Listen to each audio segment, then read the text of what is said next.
দেখো বন্ধুরা, আমি চলে এসেছি সকাল সকাল শাক তুলতে। এ দেখো কত শাক হয়ে রয়েছে, চারদিকে সবুজে সবুজে ভরা। দেখো শাক হয়ে রয়েছে, আমি কতগুলো তুলেছি। এগুলো আমাদের এখানে কলমি শাক বলে। তো সব জায়গায় কী কী নামে বলে সেটা তো আমার জানা নেই, তো তোমরা কমেন্টে জানাবে। তো আমি কিছু শাক তুলে নিই। কত শাক হয়ে রয়েছে দেখো।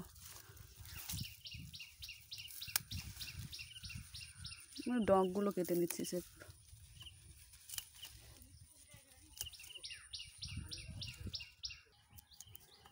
দেখো বন্ধুরা, এবার শাক তোলা কমপ্লিট। দেখো কতগুলো শাক তুলেছি, আরও শাক চারদিকে হয়ে আছে। কতগুলো শাক তুলেছি, আর তুলবো না। এবার বাড়ি চলে যাব, আর বাড়িতে গিয়ে এগুলো ভালো করে বেছে নেব। কতগুলো শাক তুলে নিয়েছি দেখো। এতগুলো শাক বাজারে আনতে গেলে 30-40 টাকা নেবে। তো কী করবো, বাড়িতে হয়ে আছে, বাজারে কেন আনতে যাব।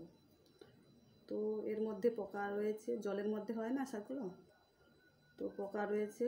ভালো ভালো করে দেখে বেছে কেটে ধুয়ে নিয়ে আসবো। সব শাকগুলো বাছা হয়ে গেছে। কত তাজা তাজা সবজি, সঙ্গে সঙ্গে তুলে নিয়ে এসে তাজা তাজা সবজি খাওয়ার মজাটাই আলাদা। এবার আমি কেটে নেব ছোট ছোট করে।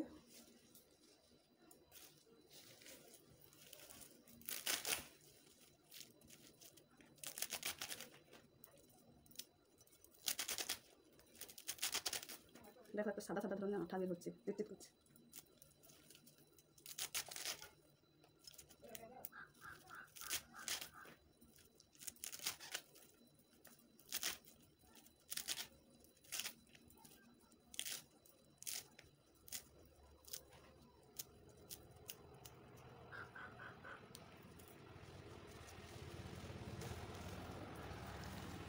দেখো কেটে কমপ্লিট করে ধুয়ে নিয়ে চলে এসেছি।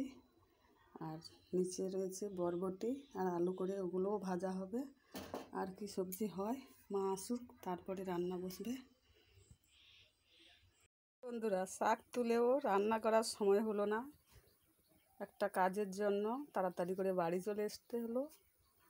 তো বাড়ি এসে দেখো এই ডিমের ঝোল আর ভাত বসিয়েছি রান্না করতে।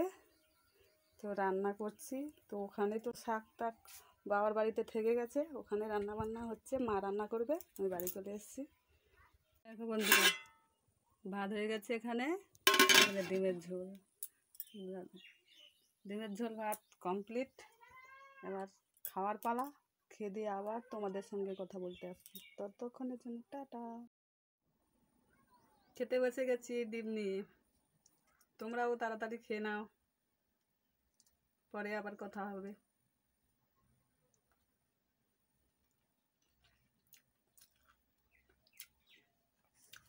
সূর্য অস্ত গেল, এখানটায় ব্লগটা শেষ করছি।